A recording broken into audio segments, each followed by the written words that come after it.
అందరికీ మరణాత. ప్రార్థన చేసుకొని దేవుని వాక్యమును ధ్యానం చేసుకుందాం. యోహాను సువార్త 12వ అధ్యాయము 14వ వచనము. సీయోను కుమారి భయపడకుము, ఇదిగో నీ రాజు గాడిద పిల్ల మీద ఆసీనుడై వచ్చుచున్నాడు. ప్రార్థన. పరిశుద్ధుడవైన తండ్రి, ప్రేమ కలిగిన దేవా, నీ పాదములకు నమస్కారములు. నీ అపారమైన ప్రేమ, కృప, కనికర, కటాక్షములను బట్టి 2024 సంవత్సరములో లెంటు కాలములో నడిపిస్తూ మట్టలాదివారపు దినము వరకు తోడుగా ఉండి మట్టలాదివారపు దినములో ప్రవేశపెట్టిన తండ్రి, నీకు వందనములు, స్తోత్రములు.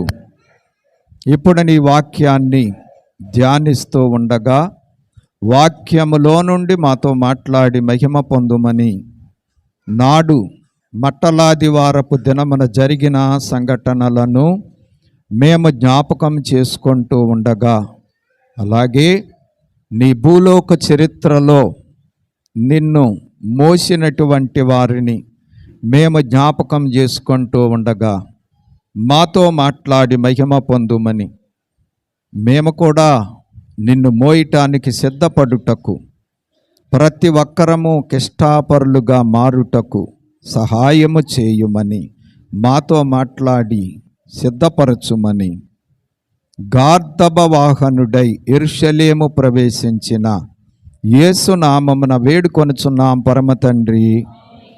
ప్రభునందు ప్రియులారా, గార్దభ వాహనుడై యెరూషలేము ప్రవేశించిన క్రీస్తునాథుని కృపా సమాధానములు మనందరికీ సమృద్ధిగా లభించునుగాక.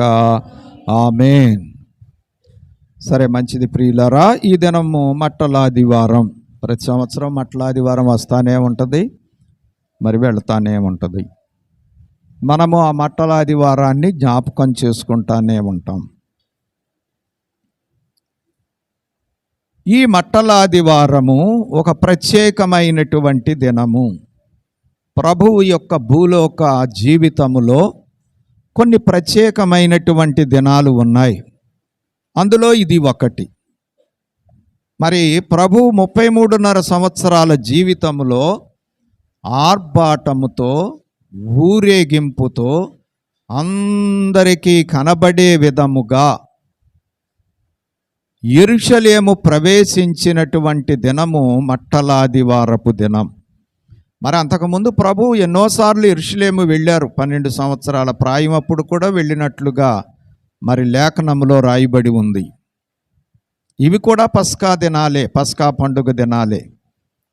కానీ ప్రభువు చివరిసారిగా యెరూషలేము వెళుతున్నారు. చివరిసారిగా అంటే ఈ వారంలో అనేక సార్లు వెళ్ళాడు. యెరూషలేము వెళ్ళుటలో ఒక ప్రత్యేకమైనటువంటి పని ఆయన ఆరంభిస్తూ ఉన్నాడు. సిలువ వైపు సాగుతూ ఉన్నటువంటి ప్రభువు ఈ మట్టలాదివారపు దినమున ఆ సిలువను సమీపించడానికి ఆరంభించారు. ఆరంభించి అందరికీ కనబడటానికి, మెస్సియాగా అందరూ తనను గుర్తించడానికి జకర్యా ప్రవచనమును నెరవేర్చుకుంటూ వెళ్ళారు. అలాగూ వెళ్ళినప్పుడు మరి అనేకులైన వారు ఆయన్ని గౌరవించారు, ఘనపరిచారు, ఆరాధించారు. గాడిద పిల్లపై వస్త్రాలు వేశారు, ఆయన ఘనపరిచారు. దారి పొడవునా వస్త్రాలు పరిచారు, కొమ్మలు పరిచారు. అలాగే జయ జయ ధ్వనులతో స్వాగతం పలికినట్లుగా వారు జయ జయ ధ్వనులు పలికారు. మరి ప్రభు వెళ్ళేది సిలువ వైపు. వారు పలికినటువంటి పలుకులు జయ కీర్తన. చూసారా? శుక్రవారమేమో సిలువ ఉంది, ఆదివారమేమో పునరుద్ధానం ఉంది. సిలువను గురించి ప్రస్తావించటం లేదు, కానీ పునరుద్ధాన జయమును గురించి వారు కేకలు వేస్తున్నారు. తర్వాత తీర్పులో కేకలు వేస్తారు సిలువ వేయమని. అప్పుడు ఆ కేకలు. ఇప్పుడు మాత్రం ఏమని కేకలు వేస్తున్నారు అంటే జయము జయము అని కేకలు వేస్తున్నారు. అందుకే మనం ఎప్పుడూ కూడా జయము వైపు చూడగలిగితే సిలువ జయముగా మారగలదు. ఆ జయమును గురించిన సంగతి మనకు అవగాహన లేకపోతే సిలువ దగ్గర మనం ఏమవుతాము అంటే ఓడిపోతాం, అంటే శ్రమలో ఓడిపోతాం. అందుకే మన యొక్క నిరీక్షణ ఏమవ్వాలి అంటే ప్రభువును బట్టి నాకు జయము అని మనం ఎప్పుడైతే అనుకుంటామో అప్పుడు శ్రమలు మనకి తేలికవుతాయి. శ్రమల గుండా ప్రయాణం చేయగలుగుతాం, శ్రమలను జయించగలుగుతాం, మనము మేలు పొందుతాం, దేవుణ్ణి మహిమపరుస్తాం. ఇదే మట్టలాదివారపు సందేశం. అందుకోసమే ప్రభువు మరి బహిరంగముగా అందరికీ కనబడే విధముగా ఊరేగింపుగా ఆయన వెళుతూ ఉన్నారు. పూర్వకాలంలో రాజుల్ని అభిషేకించేటప్పుడు మరి ఊరేగింపుగా తీసుకొని వెళ్ళేవారు. మరి సొలొమోన్ను అభిషేకించడానికి దావీదు గారు గాడిదపై కూర్చోబెట్టమని ఊరేగింపుగా తీసుకొని వెళ్ళి అభిషేకించమని చెబితే అలాగూ చేశారు వాళ్ళు. కాబట్టి ప్రియమైన వారలారా, ఇప్పుడు ప్రభు రాజుగా అభిషేకించబడుతున్నాడు, అంటే ఆయన జయించబోతూ ఉన్నాడు, మానవులందరి పక్షముగా జయం తీసుకురాబోతూ ఉన్నాడు. కాబట్టి మట్టలాదివారం అని జరిగింది. సరే, ఈ దిన మన అంశం ఏమిటంటే మనం ధ్యానించబోయేది క్రిస్టాపర్. క్రిస్టాపర్ అంటే అర్థం ఏంటి అంటే క్రీస్తును మోసినవాడు లేక క్రీస్తును మోయుట. మట్టలాదివారమున గార్ధబము యేసయ్యను మోసినట్లుగా లేఖనాల్లో మనం చూస్తున్నాం. ప్రభువు యొక్క 33.5 సంవత్సరాల జీవితం, ఆ జీవితములో ప్రభువును మోసినటువంటి సంఘటనలు, మోసినటువంటి వారిని గురించి ఈరోజు మనం తెలుసుకుందాం. దీనికి ముందు క్రిస్టాపర్ కథ, దైవజనులు చెప్పిన కథ మీ ముందు ఉంచాలి. దైవజనులు చెప్పింది ఏంటి అంటే, మరి ఒకప్పుడు ఒక బలశాలి ఉన్నాడట. ఆ బలశాలి తనకంటే బలము కలిగిన వారు ఎవరైనా ఉన్నారేమో తెలుసుకోవాలి అని చెప్పి ప్రపంచమంతా తిరగటం మొదలుపెట్టాడంట. అలాగ వెళుతూ ఉండగా మరి ఒక రాజుగారి దగ్గరికి వెళ్ళాడంట. ఒక రాజ్యంలోనికి ఒక రాజుగారి దగ్గరికి ఆయన చాలా బలవంతుడని విని అతని దగ్గరికి వెళ్ళాడంట. అప్పుడు ఆ రాజుగారు అన్నారట, నిజంగా నేను బలవంతుణ్ణే అన్నాడంట. అయితే మీ దగ్గర నేను కొలువు చేసి నాకంటే మీరు ఎంత గొప్ప బలవంతులో నేను చూస్తాను అని చెప్పి ఆయన దగ్గర కొలువు చేయటం ఆరంభించాడంట. కొంతకాలం జరిగేటప్పటికీ ఆ రాజుగారు విచారంగా కూర్చున్నారట. తన యొక్క మంత్రులతో మరి ఆలోచన చేస్తూ విచారంగా కూర్చుంటే అడిగాడంట రాజుగారు, ఎందుకు మీరు ఇలాగ విచారంగా ఉన్నారు అని. నాకంటే బలమైనటువంటి ఒక రాజు నా మీదకి దండెత్తి వస్తున్నాడు, అతన్ని ఎలాగ జయించాలో అర్థం కాక విచారపడుతున్నాను అని చెప్తే, అంటే మీకంటే ఆ రాజు ఇంకా బలవంతుడు కాబట్టి నేను ఆ రాజు దగ్గరికి వెళ్తానని చెప్పి ఆ రాజు దగ్గరికి వెళ్ళాడంట. ఆ రాజుగారు కూడా కొంతకాలం అయ్యేసరికి అలాగే కూర్చున్నాడంట. అడిగితే ఆయన అదే మాట చెప్పాడంట. ఆయన వదిలిపెట్టి ఆయన దగ్గరికి ఇలాగ ఆయన తిరుగుతూ ఉండగా ఒకరోజు ఆయనకు ఒక పెద్ద బలశాలి కనపడ్డాడంటండి. ప్రయాణం చేస్తూ వెళుతూ ఉంటే చాలా ఎత్తైనటువంటి గొప్ప బలశాలి. అతన్ని చూసి, నువ్వు చాలా ఎత్తున్నావు, చాలా బలంగా ఉన్నావు, నువ్వు బలశాలిలా కనపడుతున్నావు, కాబట్టి నేను నీ దగ్గర ఉంటాను అని అంటే, సావునో ఈ లోకంలో నాకంటే బలశాలి ఎవరు లేరు అని చెప్పి ఆ వ్యక్తి చెప్తే ఆ వ్యక్తిని వెంబడిస్తున్నాడంటండి. అలాగ వెంబడిస్తూ ఉండగా ఒకరోజు వాళ్ళిద్దరూ కలిసి ప్రయాణం చేస్తూ ఉంటే 4 రోడ్ల జంక్షన్ వచ్చిందంట. జంక్షన్ వచ్చినప్పుడు ఈ బలశాలి తిన్నగా వెళ్లకుండా ఈ పక్క దారిలోకి వెళ్తున్నాడంట. అప్పుడు ఈయన అడిగాడంట, ఓ బలశాలి, మనం ఇప్పుడు వరకు తిన్నగా వచ్చాం, మన ఎదుటి రోడ్డు ఉంది, తిన్నగా ప్రయాణం చేయకుండా నువ్వు ఎందుకు పక్కకి వెళ్తున్నావని అడిగాడంట. అప్పుడు ఆ బలశాలి అన్నాడట, ఈ రోడ్డున వెళితే ఒక చర్చ్ వస్తుంది, ఆ చర్చి మీద ఒక సిలువ ఉంటుంది, ఆ సిలువ అంటే నాకు ఇష్టం ఉండదు, ఆ సిలువ అంటే నాకు భయం అన్నాడంట. అనేటప్పటికీ ఈయన, అంటే నీకంటే ఆ సిలువ గొప్పదన్నమాట, ఎందుకని సిలువ గొప్పదైందో నేను తెలుసుకుంటాను అని చెప్పి ఈయన్ని వదిలిపెట్టి ఆ తిన్నగా వెళ్ళి సిలువ ఉన్నటువంటి చర్చి దగ్గరికి వెళ్ళాడంట. అక్కడ ఆరాధనలు జరుగుతూ ఉన్నాయి. అప్పుడు పాదిరి గారిని అడిగాడంట, అయ్యా సిలువ కథ ఏంటి, ఈ సిలువ గురించిన సంగతి నాకు చెప్పండి అంటే, మరి అతడు సిలువను గురించి, యేసయ్యను గురించి తెలియజేశాడంటండి. తెలియజేసేటప్పటికీ మరి ఆయన నాకెక్కడ దొరుకుతాడు అని అడిగాడంట. అడిగితే ఆయన అంతటా ఉన్నాడు, మరి నాకు కనపడతలేదు కదా, మరి ఆయన నాకు ఎలాగ దొరుకుతాడు అంటే, నువ్వు వెతికితే, నీవు ఆయన్ని చూడాలని, ఆయన్ని కలుసుకోవాలని నీవు వెతికితే ఖచ్చితంగా ఆయనకు దొరుకుతాడు అని చెప్పాడంట పాదిరి గారు. ఇక అప్పుడు ఆయన ప్రపంచం అంతా తిరగటం మొదలుపెట్టాడంట. క్రీస్తు కొరకు వెతుక్కుంటూ వెళుతున్నాడంట. అలాగ వెళుతూ ఉండగా దారికి అడ్డంగా ఒక నది వచ్చిందంటండి, ఒక కాలవ లేక ఒక నది. వచ్చేటప్పటికి దాన్ని దాటడానికి, ఈదటానికి నా ప్రయత్నం చేస్తూ కట్ట మీదకి వెళ్ళేపటికి ఒక చిన్న బాలుడు కూర్చొని ఉన్నాడంట. ఆ బాలుడు కూర్చుండేసరికి, బాలుడా ఏంటి ఇక్కడ కూర్చున్నావంటే, నేను అవతలొడ్డుకి వెళ్ళాలి, నన్ను ఎవరు చేర్చేవాళ్ళు కనపడతలేదు, ఎవరన్నా చేరుస్తారేమోనని కూర్చున్నాను అన్నారంట. ఓ ఇంతేనా, నేను ఎలాగూ వెళ్తున్నాను, నేను బలశాలిని కాబట్టి నేను ఆ ఒడ్డుకి చేరుస్తాను అని చెప్పి తన మీద, వీపు మీద ఎక్కించుకొని ఆ బాలుణ్ణి ఈదటం మొదలుపెట్టాడంట. మొదలుపెట్టేసరికి ఈదుకుంటా వెళతంటే ఈ బాలుడు ఇంకా బరువైపోతున్నాడంట, మునిగిపోయే పరిస్థితి వచ్చేసిందంట.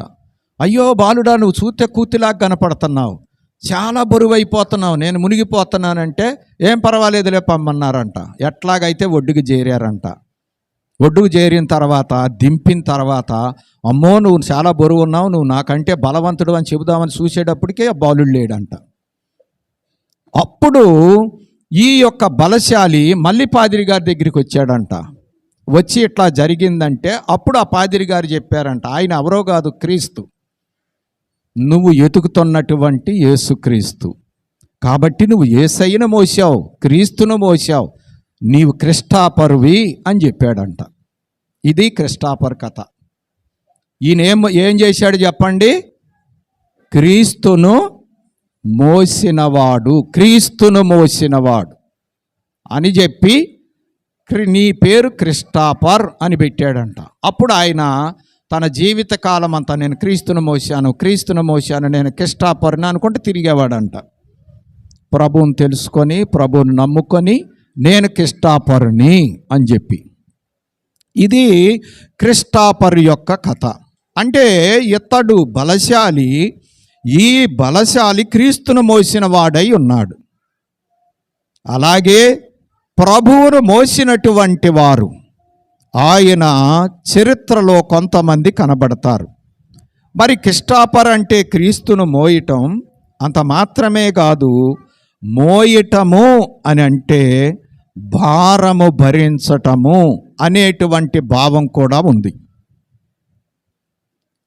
ప్రభువు మన భారాన్ని భరించారు, మోశారు, పాపాలు మోసి లేకుండా చేశారు, వ్యాధులను మోసి లేకుండా చేశారు, శిక్షను మోసి లేకుండా చేశారు. అంటే భరించటం, బాధ్యత వహించటం, ఈ అర్థాలు కూడా వస్తాయి మోయుటలో. మరి తల్లిదండ్రులు పిల్లల భారాలు మోస్తారు, పనివారు యజమానుని భారాలు మోస్తారు. ఇలాగా అందుకే గార్డియన్ అని అంటారు. పిల్లల్ని బళ్ళో చేర్పించేటప్పుడు గార్డియన్ అంటే సంరక్షకుడు ఎవరు అంటే వారి భారాలను భరించేవాళ్ళని అర్థం. కాబట్టి క్రీస్తును మోయటము అంటే అర్థం ఏంటి? క్రీస్తు యొక్క భారమును భరించడం. ప్రభువు మన భారాలన్నీ భరించారు. మనము క్రీస్తు భారమును భరించవలసిన వారమై ఉన్నాం. ఇది ఈ మట్టలాదివారపు అంశం మనకి నేర్పించేది. ఆయన అన్నీ మోసాడు మన కొరకు. సిలువను మోసారు, మన భారాలన్నీ మోసారు, మన దుస్థితి అంతటినీ మోసారు, అన్నిటి నుండి మనల్ని విడిపించారు. ఎవరో మోయలేదండి ప్రపంచంలో. మనిషి యొక్క భారమును మోసినవాడు యేసుక్రీస్తు ప్రభు వారు మాత్రమే. ఆయన మన భారాలన్నీ ఎత్తుకొని మనకు లేకుండా చేశారు. అందుకే మన జీవిత కాలం అంతా మనం ఎవరిని మోయాలా? మనం చాలా మోస్తాంలేండి. లోకాన్ని మోస్తాం, ధనాలు మోస్తాం, అధికారాలు, ఇవన్నీ మన మోతలు, మన బరువులు. వీటి వలన ఏం ప్రయోజనం ఉండదండి. చివరికి రిక్త హస్తాలు మాత్రమే మిగులుతాయి. యేసయ్యను మోస్తే రేపు పరలోకములో మనకి గొప్ప బహుమానాలు ఉంటాయి. నా తండ్రి చేత ఆశీర్వదింపబడిన వారలారా, రండి, మీ కోసమ సిద్ధపరిచిన సంతోషములో పాలివారు కండి. అది లోకాలను మోసుకున్న వాళ్ళకి ఏం చెప్పబడుతుంది అంటే మేకల వరుస చెప్పబడుతుంది. అందుకే మనం ఈ ఆదివారం రోజున పరీక్ష చేసుకుందాం. నేను ప్రభువును మోస్తున్నానా? ఆయన నన్ను మోసాడు, నా భారమంతా మోసాడు. ఏదో నా స్తోమతను బట్టి, ఈ లోకములో నా స్థితిగతులను బట్టి నేను నా ప్రభువును మోయగలుగుతున్నానా అని పరిశీలన చేసుకుందాం. అందుకు ఆయనను మోసినటువంటి వారిని గురించి కూడా తెలుసుకుందాం. మనకు ముందు మోసిన వారిని తెలుసుకుంటే మనకు కూడా మోయాలనేటువంటి ఆశ కలుగుతుంది. మరి ప్రభువును మోసిన వారు ఎవరు? ప్రభువును మోసిన వారు ఎవరు? ఎలాగ మోసారు అంటే ఆయన భారాలను ఎలాగ భరించారు? ఇది మన యొక్క పాఠం. అందులో మొదటిది లూకాసు వార్త 1వ అధ్యాయము 31వ వచనము. ఇదిగో, నీవు గర్భము ధరించి కుమారుని కని ఆయనకు యేసు అను పేరు పెట్టుదువు. దేవదూత వచ్చి మరియమ్మ గారికి చెబుతున్నారు, నీవు గర్భము ధరించి కుమారుణ్ణి కంటావు. మనకు తెలుసు, గర్భములో ఒక శిశువు 9 మాసములు మోయబడతాడు.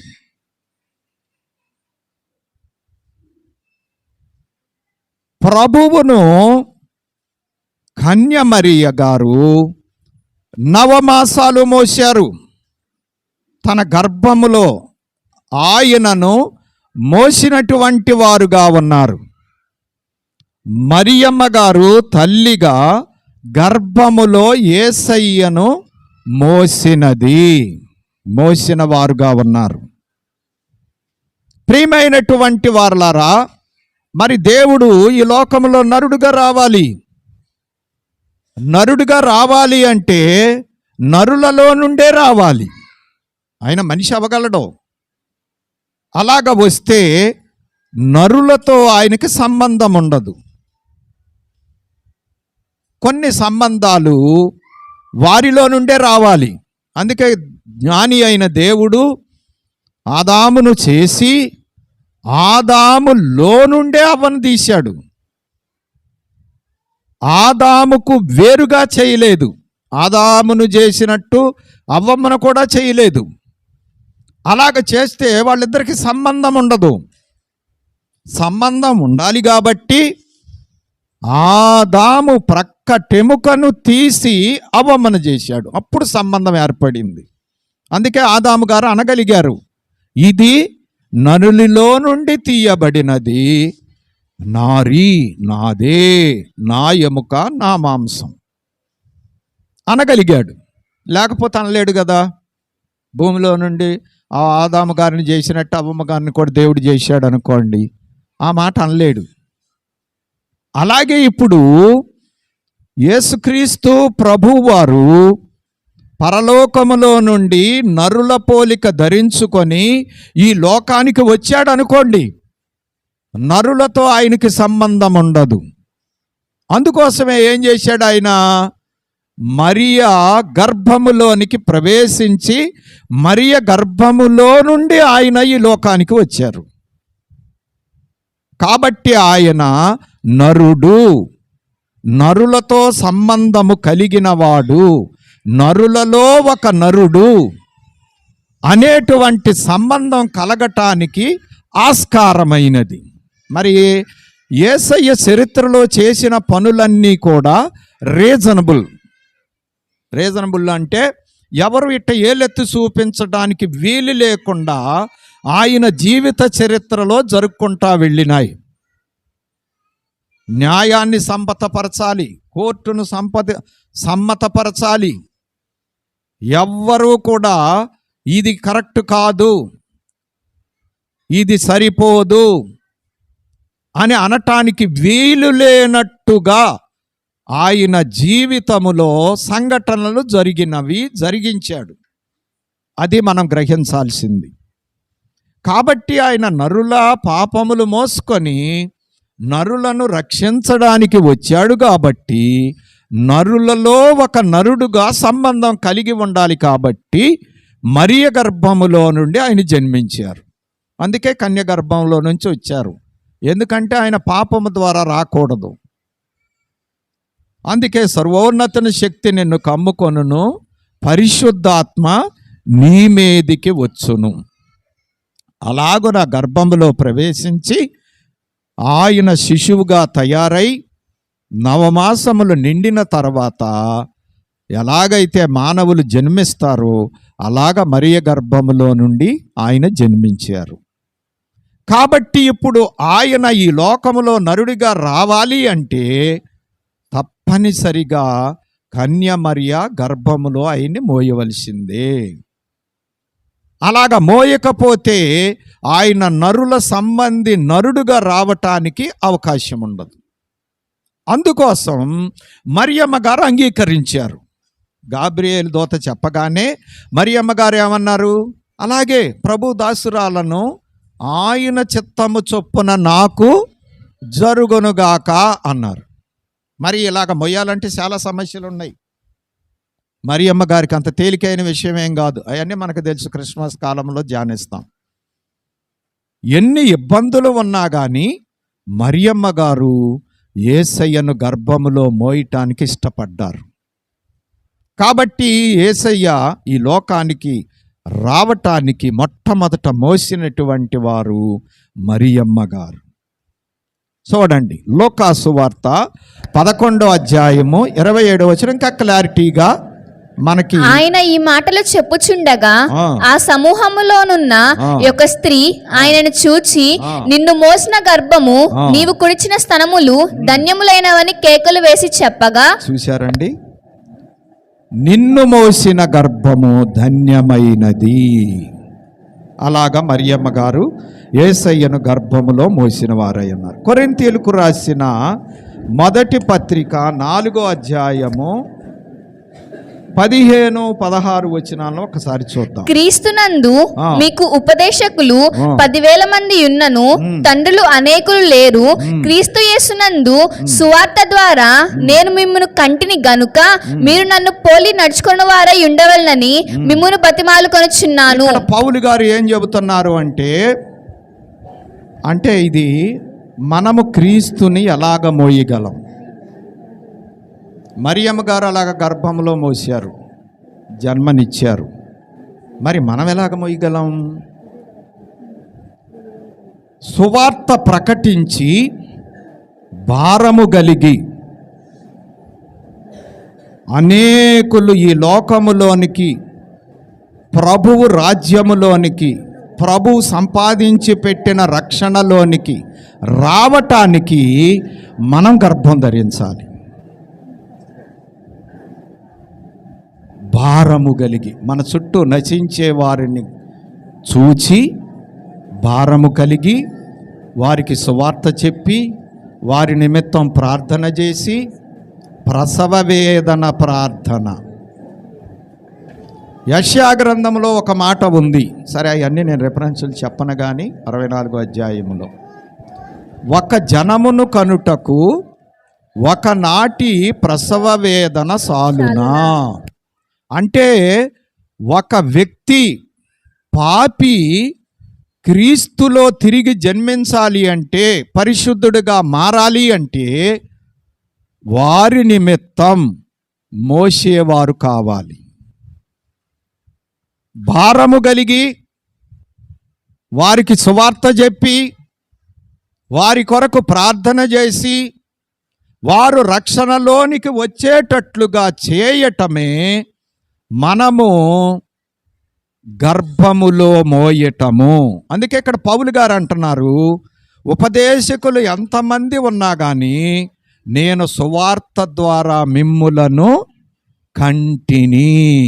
చూసారా, అంటే మోసాడు, వారి భారం భరించాడు, వారికి నచ్చజెప్పాడు, నయానో భయానో ప్రభును గురించి చెప్పి వారు దూషించిన ద్వేషించిన ఓపిక పట్టుకొని సహించుకొని వారికి ప్రభువును అర్థమయ్యేటట్లు చేసి వారు క్రీస్తులో తిరిగి జన్మించి పాపులు పరిశుద్ధులుగా మారి నరకములో నుండి జీవములోనికి పరలోక రాజ్యములోనికి ప్రవేశించున్నట్లుగా తిరిగి జన్మించేటట్లుగా చేయగలిగాడు.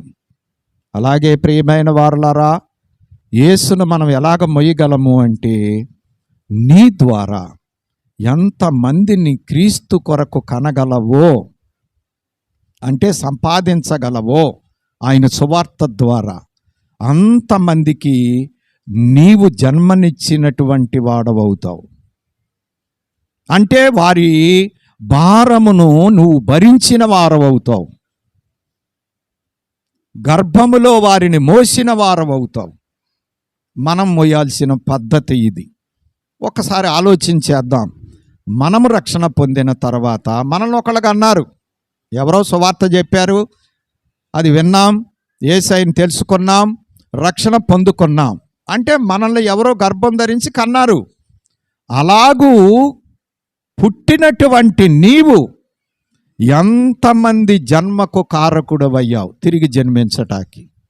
ఎంతమందిని నీ గర్భములో మోసి సువార్త చెప్పి ప్రభువు కొరకు కన్నావు? ఒక్కసారి పరీక్ష చేసుకుందాం. రెండవది, మత్తయి సువార్త 1వ అధ్యాయము 24-25 వచనములు. యోసేపు నిద్ర మేల్కొని ప్రభుదూత తనకు ఆజ్ఞాపించిన ప్రకారము చేసి తన భార్యను చేర్చుకొని ఆమె కుమారుని కనువరకు ఆమెను ఎరుగకుండెను. అతడు ఆ కుమారునికి యేసు అను పేరు పెట్టెను. యోసేపు గారి దగ్గరికి వచ్చి స్వప్నములో దేవదూత జరిగినప్పుడు మనం చెప్పుకున్న కథ అంతా మరియమ్మ గారి విషయంలో జరిగిందంతా తెలియజేశాడు. తెలియజేస్తే అప్పుడు యోసేపు గారు ఏం చేశారు? యేసయ్యను మోస్తున్నటువంటి మరియమ్మ గారికి హాని రాకుండా లేకుండా చేయుటకు మరియమ్మ గారిని తన ఇంట్లో చేర్చుకున్నాడు. అంటే ఆయన చేర్చుకోలేదనుకోండి, రాళ్లతో కొట్టి చంపేస్తారు. ఆయనకే ప్రదానం చేయబడింది చిన్నప్పుడు, ఇంకా పెళ్లి జరగకముందే గర్భం వచ్చేసింది. అంటే దేవుడే ఆమె గర్భంలో ప్రవేశించి పెరుగుతున్నాడు. మరి లోకానికి అర్థం కాదు కదా, వారు నిందిస్తున్నారు. యోసేపు గారు కనుక ఒక అప్లై చేస్తే ఇంకా రాళ్లతో కొట్టేస్తారు. ఆయనకి ఏం చేయాలో అర్థం కాక నీతిమంతుడు కాబట్టి దూరంగా వెళ్ళిపోటానికి నిర్ణయం చేసుకున్నాడు. అటువంటి సమయంలో దేవదూత అసలు విషయాన్ని చెప్పినప్పుడు గ్రహించుకొని మరియమ్మను కాపాడటానికి సిద్ధపడ్డాడు. అలాగా కాపాడినందుకు యోసేపు గారికి కూడా చాలా నిందలు వస్తాయి, చాలా అవమానాలు వస్తాయి. అయినా లెక్క చేయలా. యేసయ్య భారం మోయటానికి ఆయన సురక్షితముగా మరియ గర్భములో పెరిగి నవమాసాలు నిండిన తర్వాత జన్మించడానికి భద్రత ఏర్పాటు చేశాడు యోసేపు గారు. అంటే యోసేపు గారు కూడా యేసయ్య ఈ లోకానికి రావటానికి అవసరమైన భారాన్ని భరించుకున్నాడు. ఇంట్లో చేర్చుకున్నాడు. యేసయ్య పుట్టే వరకు ఆమెని ముట్టుకోలేదు. భార్యగా చేర్చుకున్నాడు, కానీ యేసు జననము వరకు భార్యగా భావించలేదు. చూడండి నీతిమంతుల యొక్క నీతి. కాబట్టి ఆయన యోసేపు కుమారుడు అనిపించుకోవటానికి సిగ్గుపడలేదు. కాబట్టి ఇప్పుడు యోసేపు గారు కూడా ఏం చేశారు? యోసేపు తండ్రిగా బాధ్యతలో యేసయ్యను మోసినాడు. తండ్రి ఎలాగైతే బాధ్యత వహిస్తాడో అలాగ తండ్రి కాకపోయినప్పటికీ శరీర రీతిగా మరియమ్మను చేర్చుకొని తండ్రి బాధ్యతలన్నీ నెరవేర్చాడు. అంటే యేసయ్యను మోసాడు, తండ్రిగా బాధ్యతలో మోసాడు. ఆవిడేమో గర్భంలో మోసింది, ఈయన బాధ్యతలో మోసాడు. లోకాసు వార్త 3వ అధ్యాయము 23వ వచనము. లోకాసు వార్త 3వ అధ్యాయము 23వ వచనము. యేసు బోధింప మొదలుపెట్టినప్పుడు ఆయన దాదాపు 30 ఏండ్ల ఈడుగలవాడు. ఆయన యోసేపు కుమారుడని ఎంచబడెను. చూశారండి, యోసేపు కుమారుడని ఎంచబడ్డాడు భూలోక చట్టాన్ని బట్టి. ఆ భాగ్యం యోసేపుకు దక్కింది. మరి మనం ఎలాగ మోయగలం? గలతీ పత్రిక 4వ అధ్యాయము 19వ వచనము. నా పిల్లలారా, క్రీస్తు స్వరూపము మీ యందు ఏర్పడు వరకు మీ విషయమై మరలా నాకు ప్రసవ వేదన కలుగుచున్నది. ఇది సంగతి. పౌలు గారు అంటారు, నేను గర్భము ధరించి సువార్త మిమ్మల్ని కన్నాను. కన్నటువంటి మీరు క్రీస్తు సారూప్యములోనికి తయారవ్వటానికి మరలా గర్భవేదన పడుతున్నాను, నొప్పులు పడుతున్నాను. అంటే క్రీస్తులో తిరిగి జన్మించడానికి ప్రయాసపడినటువంటి పౌలు గారు ఆ జన్మించినటువంటి వారు ఎదిగి అచ్చం క్రీస్తులాగా తయారవటానికి ప్రయాసపడుతున్నారు వారి కొరకు. ఇది తండ్రి బాధ్యత.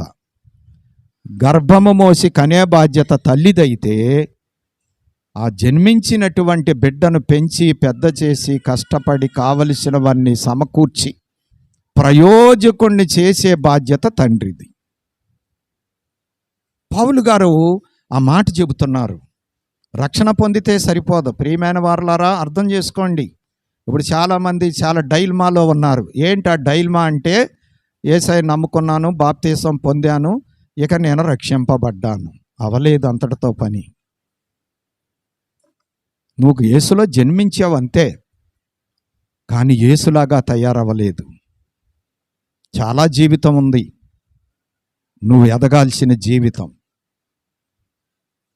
రక్షణతో సరిపెట్టుకుంటే, ఒకవేళ తల్లి కని అక్కడ బడవేస్తే, తండ్రి పెంచకపోతే ఆ వ్యక్తికి జీవితం లేదు, శూన్యం. అందుకే ఈ రోజుల్లో చాలామంది కని ఎక్కడ బారేస్తున్నారండి? చెత్త కుండీల్లో బారేస్తున్నారు. రక్షణలో ఎదగనటువంటి క్రైస్తవుని పరిస్థితి చెత్త కుండీ. చాలామంది క్రైస్తవులు పుట్టి చెత్త కుండీలో బతుకుతున్నారు. జాగ్రత్త. దిక్కు మొక్కు లేని జీవితం, ఎదుగు బొదుగు లేని జీవితం, ప్రమాదకరమైన జీవితం, భయంకరమైన జీవితం. దీనిలో నుంచి బయటికి రావాలి. అదే పౌలు గారి యొక్క వేదన, ప్రసవ వేదన. అందుకే చెబుతున్నాడు, క్రీస్తు సారూప్యం ఏర్పడాలి, నీ జన్మకు ఒక సార్థకత ఉండాలి. యేసులో ఎదిగి యేసులాగా తయారయ్యి యేసు కూర్చున్న సింహాసనం మీద కూర్చోవాలి. అప్పుడు రక్షణ పరిపూర్ణమవుతుంది. అంతవరకు నీ రక్షణ పరిపూర్ణమవ్వదు. చాలామంది క్రైస్తవములో ఈ డైల్మా 199 మందిలో నెరవేరుతూ ఉంది. 1% కూడా కష్టమే, అర్థం కావట్లేదు. ప్రియమైన వారులారా, అర్థం చేసుకుందాం. ఈ రీతిగా మనము తయారవ్వాలి, అనేకులను తయారు చేయాలి. ఇదే తండ్రిగా మనము మోయటం, ఇదే మనము తండ్రిగా మోయటం. కనిపారేస్తే సరిపోదు, పెంచాలి. మన పిల్లల్ని కనిపారేస్తామా? పారేసేస్తే మనమేమి తండ్రులం, ఏం తల్లులం? తల్లిదండ్రుల యొక్క పర్యవేక్షణలో పెరగని బిడ్డలు ఏ బిడ్డలు? ఇది సంబంధాలు పాడు చేసుకోకూడదు. నీ తల్లి సంఘము, నీ తండ్రి దేవుడు. సంఘములో పెరగాలి, నీవు తల్లి పాలు తాగి పెరగాలి. అలాగే అన్నీ సమకూర్చేటువంటి దేవుని పక్షముగా సేవకుని యొక్క పర్యవేక్షణలో పెరగాలి. ఇవన్నీ సాదృశ్యాలండి. తల్లి లేనోడిగా బతకవద్దు, తండ్రి లేని వానిగా బతకవద్దు. మరి మన తండ్రి ఆత్మీయ జనకులు మనకి ఎన్ని నేర్పించారు? క్రీస్తు సారూప్యంలో మనం తయారవటానికి ఆయన మనకు తండ్రి లాంటి వాడని మనం చెప్పుకోవటం లేదా? ఆత్మీయ తండ్రి అని. మరి ఆ తండ్రి సలహా పాటిస్తున్నావా? ఆ తండ్రి పెంపకములో పెరుగుతున్నావా? లేకపోతే తల్లిదండ్రుల మాట విననటువంటి గాలి గాలి గాలి రకమైనటువంటి పెంపకములో పెరుగుతున్నావా? తప్పదు చెప్పక. గాలికి ధూళికి పెరుగుతున్నావు, జాగ్రత్త. తల్లి మాట విననివాడు, తండ్రి మాట విననివాడు గాలి ధూళికి పెరుగుతాడు, గాలిలో కలిసిపోతాడు, చరిత్రహీనుడైపోతాడు. జాగ్రత్త. అందుకోసమే కట్టడం ఉంది, నిర్ణయము ఉంది. యేసయ్యే మాదిరి చూపించాడు. ఆయన జీవితంలో జరిగింది నీ జీవితంలో కూడా జరగాలి. నీవు మోయబడాలి, మోయబడినటువంటి నీవు మోసేటువంటి స్థానములోనికి రావాలి. నీవు కొంతమందిని బాగు చేసేవాడుగా ఉండాలి, నీవు కూడా కొంతమందిని పెంచేవాడవుగా ఉండాలి, నీవు కూడా కొందరిని యేసు సారూప్యములోనికి మార్చబడటానికి సాధనం అవ్వాలి. అలాగ మనం క్రీస్తును మోయగలం, ఒక తండ్రిగా, యోసేపులాగా. మూడవది చూడండి, లూకాసు వార్త 2వ అధ్యాయము 27 నుంచి 32 వచనముల వరకు చదవద్దు కానీ చూసుకోండి మీరు. ప్రభువును దేవాలయంలోనికి తీసుకొచ్చారు ప్రతిష్ఠించడానికి. అక్కడ సిమియోను గారు ఉన్నారు, ఆత్మపూర్ణుడు, యాజకుడు. యేసయ్యను ఎత్తుకున్నాడు, ఎత్తుకొని ప్రతిష్ఠించాడు, జరగబోయేటువంటి సంగతులను ప్రవచించాడు. ఈ వాక్య భాగంలో మనం చూస్తాం. కాబట్టి ఇప్పుడు ఈ సిమియోను గారు యెరూషలేములో ప్రభువు వచ్చే వరకు ఉంటాడు అని పరిశుద్ధాత్మ తండ్రి ఎందుకు బయలుపరిచారు అంటే, యేసయ్యను ప్రతిష్ఠించాలి. ఆయన నరుడుగా వచ్చారు కాబట్టి ఆయనకు ప్రతిష్ఠ అవసరమయ్యింది. రీజన్ లేకుండా ఆయన ఏ పని చేయలా, ధర్మశాస్త్రానికి లోబడకుండా ఏ పని చేయలా. ఒకవేళ ధర్మశాస్త్రాన్ని గనక ఆయన అతిక్రమిస్తే ధర్మశాస్త్రమును బట్టి నేరస్థాపన చేయబడుచున్న మానవుణ్ణి విమోచించడానికి సరిపడడు. ధర్మశాస్త్రం ఆయన మీద కూడా నేరం మోపుద్ది. అందుకోసం ఆయన ఏం చేశాడు అంటే ధర్మశాస్త్రమునకు లోబడిన వాడయ్యాడు. అందుకే ఆయన ప్రతిష్ఠ చేయబడాలి. ఆ ప్రతిష్ఠ చేయబడాలి అంటే యాజకుడు కావాలి. సిమియోను ప్రభువును ప్రతిష్ఠించుటకు సిద్ధము చేయబడినవాడు. మరి ఏం చేశాడు? ఇప్పుడు ఆయన ప్రతిష్ఠ చేయాలి అంటే ఆయన ఎత్తుకోవాలా? రాయబడి ఉందా? ఆ ఎత్తుకునే అనే మాట ఒకసారి చదువుతారా? ప్రభువుని తీసుకొచ్చినప్పుడు సిమియోను ఏం చేశాడంట? యేసును ఆ. దేవాలయంలోనికి తీసుకొని వచ్చినప్పుడు ఆ. అతడు తన చేతులలో ఆ. ఆయనను ఎత్తుకొని అది చేతులలో ఆయనను ఎత్తుకొని ప్రతిష్ఠించడానికి మోశాడు. కాబట్టి సిమెయోను యాజకుడుగా ప్రతిష్ఠించుటకు యేసయ్యను మోసినారు. చూసారండి ఎంత బాగుందో. ఇవన్నీ మనం గమనించాలి. యేసయ్య చరిత్రలో జరిగినవి. సిమెయోను మోశాడు యేసయ్యని. ఎలాగా? ఇంకా ముందుకు వెళ్దాం. నిర్గమకాండం 13వ అధ్యాయం 2వ వచనం.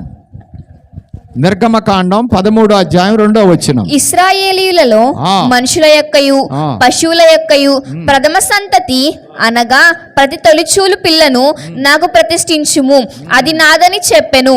అది చూశారండి. దేవుడు ధర్మశాస్త్రములో ఆజ్ఞాపించాడు, ప్రతి తొలుచూలు నాకు ప్రతిష్ఠింపబడవలెను. ప్రతిష్ఠింపబడవలెను. కాబట్టి యేసయ్య ప్రతిష్ఠింపబడాలి. ప్రతిష్ఠించాడు సిమెయోను. అలాగా యేసయ్యను మోశాడు. మరి మనం ఎలాగ మోయగలం? అపొస్తలుల కార్యాలు 20వ అధ్యాయము 28వ వచనము.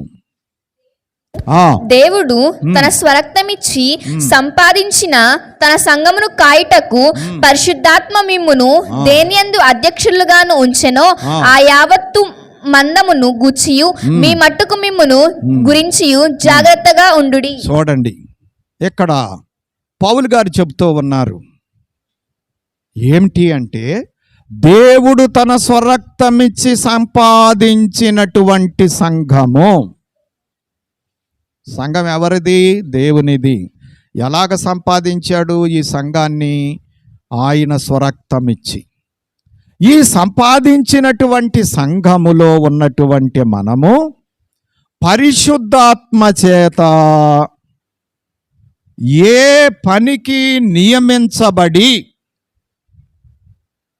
ఏ బాధ్యత సంఘములో మనకు అప్పగించబడిందో ఆ బాధ్యత విషయములో జాగ్రత్తగా ఉండవలెను. చూసారా? సంఘము ఆయన శరీరం. సంఘ బాధ్యత మోస్తే ఎవరిని మోసినట్టు? అయ్యో, శరీరాన్ని మోసిన వాళ్ళు శిరస్సును మోయిరా? ఓ పిల్లోడిని ఎత్తుకున్నామనుకోండి, ఆ పిల్లోడికి శిరస్సు ఉంది, శరీరము ఉంది. ఎత్తుకున్నాం. ఎత్తుకుంటే ఇప్పుడు పిల్లోడిని మోసినట్టే, శరీరాన్ని మోసినట్టే, శిరస్సును మోసినట్టే. సంఘ బాధ్యతలు మోస్తే ఎవరిని మోసినట్టు? సంఘానికి శిరస్సు అయినటువంటి యేసును మోసినట్లే. అర్థమవుతుందా? అర్థం చేసుకోండి. అసలు సంఘములో బాధ్యతలు అప్పగించబడటమే గొప్ప భాగ్యం. అప్పగించబడినటువంటి బాధ్యతలను మోయటం ఎంత భాగ్యం! పరిశుద్ధాత్ముడే నియమించాడు. ఇవ్వబడిన అధికారములన్నీ ఆయన వలన ఇవ్వబడినవే. ఆయన ప్రమేయము లేకుండా ఏ అధికారాలు రావు. మరి ఆయన ఇచ్చిన అధికారము అంటే దాని అర్థం ఏంటి అంటే పరిచారం, బాధ్యత. క్రైస్తవ సంఘములో అధికారాలు లేవు, లోకములో అధికారాలు ఉన్నాయి. అందుకే యేసయ్య స్పష్టంగా చెప్పాడు, మీలో ఎవడు గొప్పవాడుగా ఉండాలో వాడు ఏమవ్వాలి? పరిచారకుడు అయిపోవాలి. అంతే. లోకంలో సింహాసనాల మీద కూర్చొని ఆర్డర్లు చేసేవాళ్ళు అధికారులు, ప్రధానులు, పెత్తందారులు. కానీ యేసయ్య ఏమన్నాడు? మీలో ఎవడైతే బాధ్యత తీసుకొని పనిచేస్తాడో, పరిచర్య చేస్తాడో వాడు గొప్పవాడు. అంటే రేపు పరలోకంలో వాడు గొప్పవాడుగా, అధికారిగా ఎంచబడతాడు. ఎందుకంటే అప్పగించిన బాధ్యతను నమ్మకంగా చేశాడు కాబట్టి. చూసారా ఎంత విచిత్రమో? అందుకే యేసయ్య అన్నాడు, నేను పరిచారం చేయటానికి వచ్చాను కానీ చేయించుకొనటానికి రాలేదు. అందుకే క్రైస్తవులు చాలా దీనంగా ఉండాలండి. దేవుడు మనకి ఎప్పుడు పని అప్పచెబుతాడా? సంఘం ఎప్పుడు మనకు పని అప్పగిస్తుందా? సేవకుడు ఎప్పుడు మనకు పనికి అప్పగిస్తాడా? మనం చేద్దామా అని ఉర్రోతలూగేటట్టు ఉండాలి. ఆ భాగ్యం కొరకు ఎదురు చూసే వాళ్ళగా ఉండాలి. నేను అలాగే ఉన్నా, అందుకే దీవించబడ్డా. నేను ఎప్పుడు ఆధిక్యతలు కోరుకోవాలి నా జీవితంలో. ప్రభువు కొరకు ఎంత పని చేయటానికైనా ఇష్టపడ్డ, ఆనందముతో చేశాం. అందుకే దేవుడు కొన్ని బాధ్యతలు అప్పగించాడు. ప్రియమైనటువంటి వారలారా, అర్థం చేసుకుందాం. కాబట్టి సంఘములో నీకు ఏ బాధ్యత అప్పగిస్తే ఆ బాధ్యతను నీవు చేయటమే. యేసయ్యను ప్రతిష్ఠించటం, యేసయ్యను మోయటం, సంకనెత్తుకోవటం. నువ్వు యేసయ్యని సంకనెత్తుకొని మోసుకుంటూ వెళ్తావు. నీకెంత భాగ్యం! నువ్వు కిష్టాపరం అయిపోతావు. అప్పుడు నేను మోయలేను అంటే నీకు ఆ భాగ్యం లేదు. యెరూషలేం ప్రవేశించలేవు. గాడిద మోసింది కాబట్టి యెరూషలేం వెళ్ళింది. వెళ్ళినా ఎవరు రాళ్ళతో కొట్ల. మోయలేదనుకో నువ్వు, నిన్ను రానివ్వరు. గేట్ దగ్గర నో ఎంట్రీ బోర్డు ఎదురైపోద్ది. ఒకవేళ పొరపాట్లు కనుక ఏమన్నా లోన అడుగు పెడితే కాళ్ళు ఎరగొడతారు. జాగ్రత్త. మర్యాదగా నెవడిచ్చు. ఏమి చేయకుండానే ఎగిరి వెళ్ళిపోదామని ఉద్దేశాలు. జాగ్రత్త, మోసపోబాకండి. దేవుడు వెక్కిరించబడడు. నువ్వు ఏం చేస్తున్నావో దాని ఫలితమే నీకోసం సిద్ధమైపోతుంది. నేను సిద్ధపరిచిన జీతం రెడీగా ఉంది, తీసుకొస్తాను, ఇస్తాను. ఎవరు ఎంత చేసుకుంటే అంత గొప్ప జీతం దొరుకుద్ది. జాగ్రత్త. అందులో మొట్టమొదటిది నమ్మకత్వం, రెండవది తగ్గింపు, మూడవది పరిచారం. ఇవే నిన్ను అందలం ఎక్కిస్తాయి. నమ్మకం లేని వాళ్ళని దేవుడు నమ్మలేడు. ఆదివారం రావచ్చు, రాకపోవచ్చు, ఇక దేవుడు నిన్ను నమ్మలేడు. నువ్వు సంఘానికి వెలుపల ఉన్నటువంటి వ్యక్తివి. సంఘంలో నీకు సభ్యత్వం ఉన్నా నీ సభ్యత్వం తాత్కాలికం, కాంట్రాక్ట్ బేసిక్. నీది పర్మనెంట్ బేసిక్ కాదు. ఉద్యోగస్తులందరూ ఏం కోరుకుంటారు చెప్పండి? ఉద్యోగస్తులందరూ ఏం కోరుకుంటారు? పర్మనెంట్ కోరుకుంటారు. ఎందుకైనా తప్పులు చేసినా తీసేయటానికి వీలు ఉండదని. మరి ఇక్కడ ఆటలు సాగుతాయి, అక్కడ సాగవు. దేవుడి దగ్గర నువ్వు నమ్మకంగా ఉన్నావా? నువ్వు పర్మనెంట్ పోస్ట్ నీది. నమ్మకంగా లేవా? నువ్వు ఆల్టింగ్, ఇంకా స్థిరపడలేదు నువ్వు. మరి అన్నాళ్ళంట అప్రెంటిస్గా ఉంటావు. పిచ్చోడా, పిచ్చమ్మ, దిద్దుకో. అజ్ఞానంలో ఉండబాకు. అజ్ఞానంలో ఉంటే నష్టపోతావు. ఉద్యోగంలోనైతే పర్మనెంట్ కోరుకోవటం తెలిసింది, కానీ దేవుడి దగ్గర పర్మనెంట్ పర్సన్గా ఉండటానికి తెలవలేదా? లోకం కోసమేనా నీ తెలివంతా, నీ జ్ఞానమంతా? దేవుడి కోసం కాదా? శాశ్వత లోకం కోసం కాదా? అంటే నువ్వు ఎంత డైలమాలో ఉన్నావు, ఎంత అజ్ఞానంలో ఉన్నావు, ఎంత మూర్ఖత్వంలో ఉన్నావు, ఎంత రాంగ్లో ఉన్నావు. అర్థమవుతుందా? ఆలోచిద్దాం. పోగొట్టుకోవద్దు. భాగ్యాలు సంపాదించుకునే పనిలో ఉందాం. అందుకే యేసు దగ్గరికి వచ్చాం. లేకపోతే యేసు దగ్గరికి రావటం ఎందుకు? లోకంలో ఉంటే పోలా. అర్థం చేసుకుందాం. 4వది చూడండి ప్రియమైన వారలారా, మార్కు సువార్త 11వ అధ్యాయం 7వ వచనం. గాడిద పిల్ల మట్టలాది వారమున యేసయ్యను మోసినది. వారు ఆ గాడిద పిల్లను యేసునొద్దకు తోలుకొని వచ్చి తమ బట్టలు దానిపై వేయగా ఆయన దాని మీద కూర్చుండెను. చూశారండి? యేసయ్య దగ్గరికి గాడిద పిల్లను తీసుకొచ్చినప్పుడు, బట్టలు వేసినప్పుడు ఆయన దాని మీద కూర్చుండెను. మట్టలాది వారం రోజున అపవిత్రమైనటువంటి గాడిదకు ఎంత భాగ్యం వచ్చిందండి. సాక్షాత్తు సర్వలోకములను ఏలేటువంటి దేవదేవుడే గాడిద మీద కూర్చున్నాడు. ఈ అపవిత్ర జంతువుకి ఎంత భాగ్యం వచ్చింది, ఎంత భాగ్యం వచ్చింది. అసలు యేసయ్య కూర్చునేసరికి దాని యొక్క భాగ్యమే, భోగమే మారిపోయింది. కింద నడవనివ్వట్లా. ఎవరో బట్టలు వేస్తున్నారు, కొమ్మలేస్తున్నారు. అంతకుముందు గాడిద కనపడితే కర్ర తీసుకొని అమ్మడబడ్డోళ్ళు, అపవిత్ర జంతువు అని. మరి ఇప్పుడు యేసయ్య ఉన్నాడు కాబట్టి ఈ గాడిదకి ఎంత ఘనత వచ్చిందండి, ఎంత ఘనత వచ్చింది, ఎంత గౌరవిస్తున్నారు. ప్రియమైన వారలారా, యేసును మోస్తేనేనండి నీకు ఘనత. యేసును మోయటాకు నువ్వు ఇష్టపడకపోతే నువ్వు నీచాతి నీచమైన జీవితంలో ఉంటావు. నీ ఘనతలు ఏమీ ఉండవు. ఎన్నిక లేని పరిస్థితుల్లోకి వెళ్ళిపోతావు. ఎవ్వరు నిన్ను లెక్క చెయ్యరు. ఏదో డబ్బులను బట్టి అధికారాలను బట్టి చేస్తే అవి ఉన్నంతసేపు లెక్క చేస్తారు. అవి పోవటం ఏంటి, నీ పని అయిపోతాయి. ఎన్నాళ్ళు ఉంటాయి, ఎన్నాళ్ళు పోతాయి. ఈ ఎంతసేపు రావటం ఎంతసేపు, నడమంత్రపు సిరి పోవటం ఎంతసేపు. ఒకవేళ పోకపోయినా ఇక్కడ కాపాడుకున్నా ఈ లోకం ఎడవటం ఏంటి, వాటికి మనకి సంబంధం దిగిపోద్ది. అప్పుడైనా పోతాయి. ఉంటాయా? ఎవరైనా తీసుకెళ్ళారా? మన పక్కనే ఉన్నారు జమీందారులు, అందరూ వెళ్ళిపోయారు. జమీందారీ భవనం మాత్రం మిగిలిపోయింది మనకు పాఠం చెప్పటానికి. అందుకే పక్కన కట్టించారు అనుకుంటా దేవుడు, అనిపిస్తుంది నాకు అప్పుడప్పుడు చూసి తెలుసుకుంటాకి. కాబట్టి గాడిద యేసయ్యను మోసినది. జకర్యా 9:9 ప్రవచనం.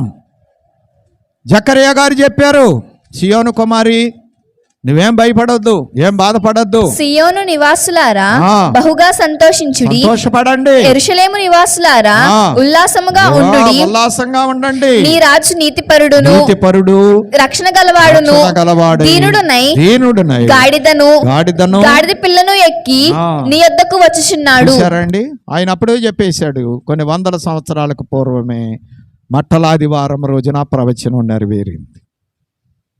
అపవిత్ర జంతువునే కోరుకున్నాడు ఆయన. ఎన్నో పవిత్ర జంతువులు ఉన్నాయి, ఎన్నో గొప్ప జంతువులు ఉన్నాయి, వాటినన్నిటిని కోరుకోలా. దేవుడు నిన్నే కోరుకున్నాడు. పాపివైనా సరే సర్వ జీవ కోటిలో తన పోలికలో నిన్నే చేసుకున్నాడు. నువ్వు చెడిపోయినా పడిపోయినా విడిచిపెట్టకుండా నిన్నే కోరుకున్నాడు. నిన్నే మళ్ళా బాగు చేసుకొని తనకు తగినటువంటి కిష్టాపరుగా చేసుకుంటానికి ఇష్టపడ్డాడు. అపవిత్ర జంతువు అని వదిలిపెట్టలేదు. గాడిదను అలాగే నిన్ను వదిలిపెట్టలేదు యేసయ్య. నువ్వే వదిలిపెడుతున్నావు యేసయ్యని, అది ప్రమాదం.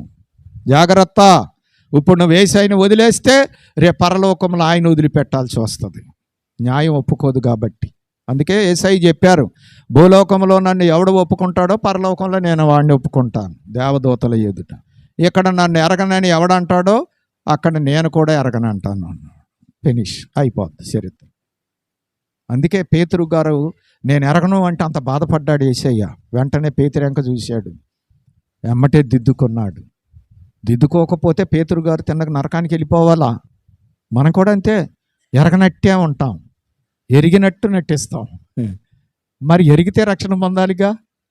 ఎరిగితే రక్షణ పొందిన మనం కుదురుగా ఉండాలిగా. దేవుడి చిత్తానుసారంగా నడవాలిగా.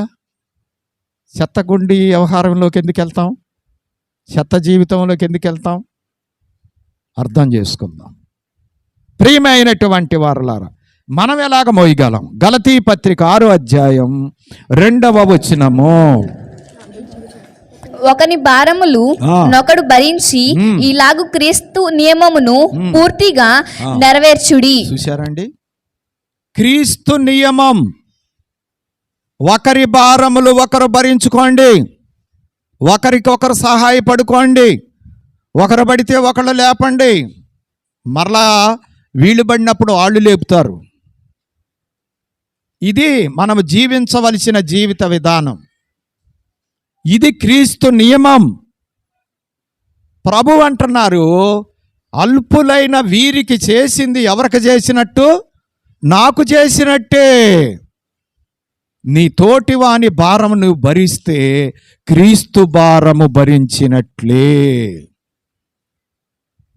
పక్కన సహోదరుని గురించి ఎంత ఆలోచిస్తున్నావు? భేద సహోదరుడు ఉంటే అతని గురించి ఎప్పుడైనా ఆలోచించావా? ఆ ధనవంతుడు లాజరుని గురించి ఆలోచించలేదు. అతని ధనమంతా మురిగిపోయిందండి. ఎందుకు పనికి రాకుండా పోయింది? పేరుకే ధనవంతుడు, సుఖమేముంది? ఆ ధనం అతన్ని అబ్రహాము రొమ్ము దగ్గరికి తీసుకెళ్ళలేదు. ఈ లోకధనం మనల్ని తీసుకెళ్ళదండి. ఆ ధనాన్ని మనము ఎలాగ సద్వినియోగం చేసుకోవాలో అది కూడా తెలుసుకోవాలి. తెలుసుకోకపోతే మన ధనాలు, మన ఆస్తులు, మన అధికారాలన్నీ మురిగిపోతాయి. జాగ్రత్త, మురగబెట్టుకోబాకండి, సద్వినియోగం చేసుకోండి. సెదలు, తుప్పు, దొంగలు, ప్రమేయము లేని దాన్ని సిద్ధపరచుకోండి. క్రైస్తవ సమాజం చెప్పాల్సిన మాటలు ఈ లోకంలో నేను ఇది చేశాను, అది చేశాను, అంత గొప్ప మేడ, ఇంత గొప్ప కారు, ఇది కాదు చెప్పాల్సింది. పరలోక రాజ్యములో ఏం సంపాదించుకున్నావు? నీ పక్కనున్న సహోదరుని భారం నువ్వు ఎంత మోసావు? దేవుని భారం ఎంత మోసావు? ఉన్నదాన్ని బట్టి కాదు లెక్క, దేవుడి మాటను బట్టి నువ్వు చేసిన దాన్ని బట్టి లెక్క. అందుకే ప్రభువు చెప్పారు, అన్యాయపు సిరి ద్వారా స్థిరమైనటువంటి సంపాదన, ఆదాయం లేక స్థిరమైనటువంటి ఆస్తి సంపాదించుకోండి.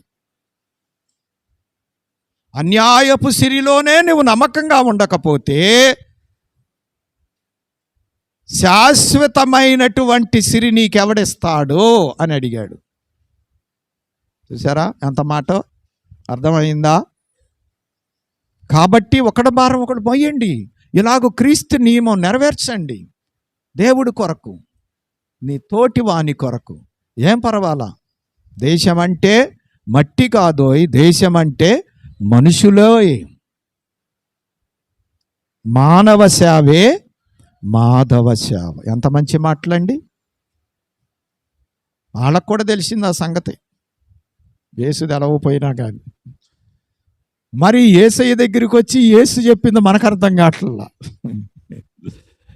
ఎంత డైల్మాలో ఉన్నామండి. నది దగ్గర కూర్చొని దప్పికొంటున్నాడండి ఈ దరిద్రుడు. ఈయన్ని ఏమనాలి? కూర్చుంది నది పక్క, ఆ నదిలో నీళ్లు తాగడం, నాకు దాహం దాహం అని ఏడుస్తాడు. ఈడు మెంట్లనాలా, అశ్రద్ధ అనాలా, తలతిక్కనాలా, లేకపోతే అపవాది అహం అనాలా, ఏమనాలి చెప్పండి? మీరే స్టేట్మెంట్ చేయండి, జడ్జిమెంట్ చేయండి. ఇది దుస్థితి, ఇది భయంకరమైనటువంటి పరిస్థితి. కాబట్టి ఒకరి భారము నీవు మోస్తే క్రీస్తు భారము మోసినట్లే. రేపు బహుమానం ఇస్తాడు ఆయన. పేదలకి సహాయపడువాడు యెహోవాకు అప్పిచ్చువాడు. చూసారా? అంతా నీకే కాదు, నీ ధనము నీకే కాదు, నిన్ను గని దేహి అని వారికినే జాగ్రత్త. నాకు దేవుడు ఇచ్చేశాడు అని సంబరాలు కొట్టబాకు, సాక్ష్యాలు చెప్పబాకు. చెప్పు, పర్వాలా, చెప్పొద్దని నేను అన్నాం, కానీ సద్వినియోగం చేసుకో.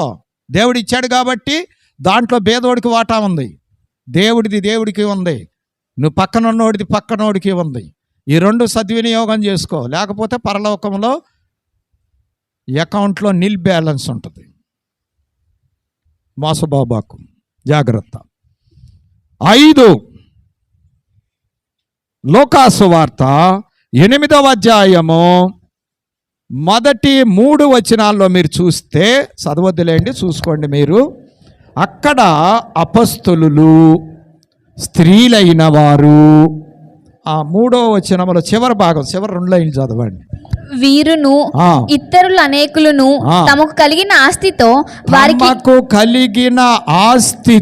వారికి ఉపచారము చేయుచూ వచ్చిరి. ప్రభువుకి, ప్రభువుతో ఉన్నవారికి ఉపచారము చేయుచూ వచ్చిరి. చూసారండి ఏం చేశారా వీళ్ళు? మరి ప్రభువుకి ఏముంది? ఏమీ లేదు. నక్కలకు బొరియలుండి ఆకాశ పక్షులకు మనుష్య కుమారుడు తలవాల్చుకొనుటకు స్థలమే లేదాయే. మరి ఆయన జీవనం ఎలా గడిచింది? పోనీ 30 సంవత్సరాలు ఇంటి దగ్గర ఉన్నారు, 3.5 సంవత్సరాలు పరిచర్యలో ఉన్నారు. ఈ 3.5 సంవత్సరాల పరిచర్య ఎలాగ సాగింది? యేసయ్య పరిచర్య ఎలాగ సాగింది? వారు తమ ఆస్తి ఏమని రాశారండి అక్కడ? తమకు కలిగిన ఆస్తితో వారికి ఉపచారము చేయుచూ వచ్చిరి. చూసారండి ఎంతమంది మిషనరీలు, ఎంతమంది దొరలు, ఎంతమంది దాన గుణము కలిగిన వారు ప్రభువు పరిచర్య కొరకు త్యాగాలు చేస్తే సువార్త ఇంత ముమ్మరముగా ప్రపంచములో వినబడింది. ఇన్ని సంఘాలు ఏర్పడ్డాయి, క్రైస్తవ సంఘం వృద్ధిలోనికి వచ్చింది. ఒకసారి ఆలోచిద్దాం. ఎంతమంది త్యాగధనులు తమకు కలిగిన దానితో ప్రభువును మహిమపరిస్తే క్రైస్తవము ప్రపంచములో వ్యాపించినది. ప్రియుడా, మరి నీ వంతు నువ్వేం చేస్తున్నావు? సువార్త ప్రకటన పనిలో నువ్వు ప్రకటిస్తున్నావా? ప్రకటించే వారికి సపోర్ట్ చేస్తున్నావా? ఏం చేస్తున్నావు నీవు? ఆలోచిద్దాం. అజ్ఞానములో వద్దు, జ్ఞానము కలిగి నడుచుకుందాం. అందుకే ఎఫెసీ పత్రికలో పౌలు గారు చెబుతున్నారు, కాలము దినములు చెడ్డవి గనక సమయమును పోనీయక సద్వినియోగము చేయుచు అజ్ఞానుల వలెగాక జ్ఞానుల వలె సమయాన్ని సద్వినియోగం చేయండి. అంతా లోకంకే ఖర్చు పెట్టకండి, దేవుడి కొరకు కూడా కొంత ఖర్చు పెట్టండి. గుడికి ఖాళీ లేదని బోర్డులు పెట్టుకోబాకండి, లోకానికి కావలసినంత ఖాళీ పెట్టుకోబాకండి, గుడికేమో ఖాళీ లేదని బోర్డులు పెట్టకండి. రేపు అక్కడ ఖాళీ దొరకదు, జాగ్రత్త. లోకం ఎప్పుడు రెడీయే, కానీ ఈ లోకం ఉండదు, ఈ లోకంలో ఖాళీ అంతకంటే ఉండదు. మనకి ఏమైపోతాం? కానీ ఖాళీ బోర్డులు పెట్టబాకండి. ఇక్కడ ఖాళీ బోర్డు పెడితే అక్కడ మోక్ష ద్వారం కాడు కూడా ఖాళీ బోర్డు పెట్టి ఉంటుంది, నో ఎంట్రీ అని బోర్డు పెడుతుంది. స్థలము లేదు, ఫుల్ అయిపోయింది, హౌస్ఫుల్. మరి ఇక్కడ ఖాళీ బోర్డు పెట్టావుగా, అక్కడ ఖాళీ లేని బోర్డు ఎదురైపోయింది. జాగ్రత్త ప్రియమైన వారులారా, అర్థం చేసుకుందాం. 22వ అధ్యాయము లూకాసు వార్త 11వ వచనము నుండి 13వ వచనము వరకు మీరు చూసినట్లయితే, నేను నా శిష్యులతో కూడా పస్కాను భుజించుటకు విడిది గది ఎక్కడనని బోధకుడు నిన్ను అడుగుచున్నాడని. పస్కా పండుగ ఆచరించడానికి మార్కు గారు తమ గదిని, మేడ గదిని ప్రభువుకిచ్చారు. ఉదాహరణ, మీకు గార్ధబమును గాడిదను కలిగినటువంటి యజమాని ఇచ్చాడు. వీళ్ళందరూ సహకరించారండి. తమ ఆస్తితో, తమకు కలిగిన దానితో ప్రభువు పరిచర్య ముందుకు సాగటానికి సహకరించి భారాన్ని భరించారు, యేసయ్యను మోశారు. శాప కూడా సహాయపడిందండి. శాప నోట్లోకి వచ్చింది షెకెలు. ప్రభువు చెప్పారు, పేతురు గారు వెళ్ళి గేలమేసి పట్టుకొని నోరు తెరిస్తే షెకెల్ ఉంది. ఆ షెకెల్ తీసుకొచ్చి పొన్ను కట్టారు. చూసారా, శాప కూడా పంచుకుంది యేసయ్య భారాన్ని. శాప కొన్న బుద్ధి కూడా లేదా మనకి? ఎంత హీనమా, ఎంత బుద్ధిహీనత. కాబట్టి అన్నీ అందరూ ఇచ్చినవే యేసయ్య పరిచర్యకు. పశువులేమో తొట్టిచ్చినాయి, మనుషులేమో కనీసం ఇంట్లో స్థలం ఇవ్వలా. స్థలం లేదండి, స్థలం లేదు, ఖాళీ లేదు అన్నారు. ఆఖరికి పశువులు తొట్టి తమ మేత మానుకొని, పర్వాలేదులే ప్రభువా, నీకోసం మేము ఉపవాసం ఉంటాం, లేకపోతే నేల మీద పడేసిన గడ్డి తింటాంలే, తొట్టి మాత్రం నువ్వు వాడుకో అయ్యా. ఈ మనుషులు మంచోళ్ళు కాదయ్యా, వీళ్ళు మంచోళ్ళు కాదు, వీళ్ళకి బుద్ధి లేదు, మేం బుద్ధిలోనే ఉన్నాం. అందుకే అది నియమం ప్రకారమే ఉంటుంది. పశువు కూడా తినేదే తింటుంది, తినకూడదే తిందాం. ప్రతిదానికి కాలాన్ని బట్టి నడుచుకుంటుంది, జాగ్రత్తగా ఉంటుంది. అందుకే ఆయన రాకడ పశువులకు తెలుస్తుందని యోబు గారు చెప్పారు. మనుషులకి తెలవదంట, పశువులకి తెలుస్తుందంట. పశువుల కంటే అన్యాయమా మనిషి దేవుని పోలికలో చేయబడి? బాగోలేదండి ఈ వర్ణన, వినటానికే బాగోలా. ప్రియులారా, దుస్థితిలో ఉండొద్దు. మనం సిగ్గు తెచ్చుకుందాం, బుద్ధి తెచ్చుకుందాం. కాబట్టి ప్రియమైన వారులారా, అర్థం చేసుకుందాం. కొరింథీయులకు రాసిన 2వ పత్రిక 8వ అధ్యాయము మొదటి 4 వచనాల్లో మీరు చూసినట్లయితే, ఇక్కడ మాసిదోనియా వారిని గురించి రాయబడింది. వారట పరిశుద్ధుల పరిచర్య కొరకు, నేను చదువుతానులేండి, అవసరమైంది. వారు నిరుపేదలైనను, 2వ వచనం చివరి భాగం, వారి దాతృత్వము బహుగా విస్తరించెను. 4వ వచనం, వారు తమ సామర్థ్యము కొలదియే గాక సామర్థ్యము కంటే ఎక్కువగానో తమంతట తామే ఇచ్చిరని మీకు సాక్ష్యం ఇచ్చుచున్నాను. వారట సంఘ పరిచర్యల కొరకు, పరిశుద్ధుల కొరకు తమ సామర్థ్యమునకు మించి, వారు నిరుపేదలంటండి, నిరుపేదలంట, పేదలు కాదు, నిరుపేదలు. నిరుపేదలంటే జరుగుబాటు కూడా లేనివారు. పేదలు అంటే ఏదో జరుగుబాటు ఉన్నవారు, భోజనానికి ఇబ్బంది లేనివారు. నిరుపేదలు అంటే 2 పూట్ల తృప్తిగా తినటానికి కూడా నోచుకోనివారు. అయినా వారి దాతృత్వము బహుగా పౌలు గారు అంటారు, ఇంత చేస్తారని మేము అనుకొనలేదు. 5వ వచనం చివరి భాగం, ఎంతగా చేయుదురని మేము అనుకొనలేదు. ఆశ్చర్యపడ్డాడంట పౌలు గారు. పాపం వీళ్ళకి ఏమీ లేదు, వీళ్ళు పరిచర్యకి ఏం సహకరిస్తారు అనుకున్నాడంట. వాళ్ళు చేసిన దాన్ని చూసి ఆశ్చర్యపడ్డారంట. మొన్న జరిగిన సంఘటన బట్టి నేను కూడా ఆశ్చర్యపడ్డా, నేను కూడా విచారపడ్డా. కొంతమంది మాసిదోనియా వారు లాగున్నారు, కొంతమంది యెరూషలేము వారు లాగున్నారు. వాళ్ళని బట్టి విచారపడాల్సి వచ్చింది, వీళ్ళని బట్టి ఆశ్చర్యపడాల్సి వచ్చింది. అంటే కొంతమంది శక్తికి మించి షాక్ అయ్యేటట్లు, వాళ్ళకున్నది కొంచెం, దేవుడి కొరకు చేసింది ఎక్కువ. కొందరేమో ఉన్నది ఎక్కువ, దేవుడి కొరకు చేసింది చాలా తక్కువ. చూసారా? ప్రభువు యొక్క భారమును భరించుట, ప్రభు పరిచర్యలో మనము సహకరించిన ప్రతిదీ ప్రభువును మనం మోయటమే, ఆయన పనిని మోయటమే, ఆయన్ని మోయటమే. చూసారా? కాబట్టి మోయగలవా? ప్రభువును మోద్దామనే ఉద్దేశం నీకుందా ప్రియుడా? గాడిదకున్న జ్ఞానం నీకుందా? ఆనాటి ప్రభు జీవితంలో ఇలాగ మోసిన వారి జ్ఞానం నువ్వు కలిగి ఉన్నావా? అర్థం చేసుకుందాం.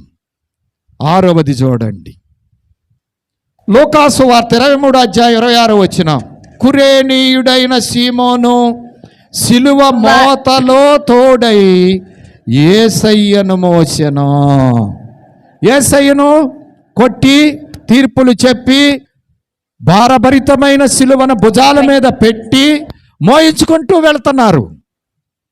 మధ్యలోనే చనిపోతారు అనుకుంటున్నారంట రోమీయులు. ఈయన సిలువ కల్వరి కొండకి వెళ్ళేదాకా బ్రతుకుతాడా, మధ్యలోనే చనిపోతాడా? ఆ రోజు రాత్రి గెత్సెమనెలో పట్టుకున్నది మొదలుకొని ఇష్టం వచ్చినట్లుగా హింస పెట్టారు.